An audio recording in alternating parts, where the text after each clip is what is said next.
नमस्कार, मी संस्कृती आणि आपण पाहत आहात नवा मराठा। तर सकाळच्या सत्रात जाणून घेऊया top 10 news. Major power lifting association महाराष्ट्राच्या वतीने भुसावळ येथे झालेल्या राज्यस्तरीय पॉवर लिफ्टिंग स्पर्धेत शहरातील अनुराधा मिश्रा यांनी उत्कृष्ट कामगिरी करून 4 सुवर्ण पदक पटकावले। अकोलनेर येथे आज 10 जानेवारीला संत दासगुरू महाराजांचा जन्मोत्सव सोहळा साजरा होणार। अहिल्यानगर येथील विधिज्ञ ॲडव्होकेट मनीषा यादवाडकर यांची नोटरी पब्लिक पदी नियुक्ती।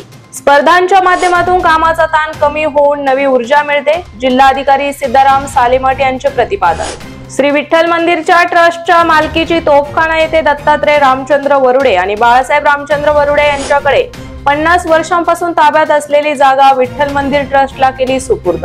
अहिल्यानगर जिल्ह्यातील उद्योजकांच्या समस्या आणि तक्रारी सोडून औद्योगिक विकासाला चालना देण्यासाठी जिल्हाधिकारी सिद्धाराम सालेमठ यांनी घेतला पुढाकार। मनपाच्या बाळासाहेब देशपांडे दवाखाना येथे महात्मा फुले आणि प्रधानमंत्री जन आरोग्य योजना राबवण्यास शासनाची मान्यता। नायलॉन किंवा चायना मांजाची विद्यार्थ्यांनी केली होळी। अहमदनगर एज्युकेशन सोसायटीच्या नवीन मराठी शाळा विश्रामबाग येथील विद्यार्थ्यांचा उपक्रम। अहिल्यानगर जिल्ह्यात शेअर मार्केट ट्रेडिंग घोटाळ्याची व्याप्ती वाढते, पारनेरमध्ये दोघांची 53 लाखांची फसवणूक। तर अशाच माहितीपूर्ण बातम्यांसाठी आजच चॅनलला सबस्क्राइब करा।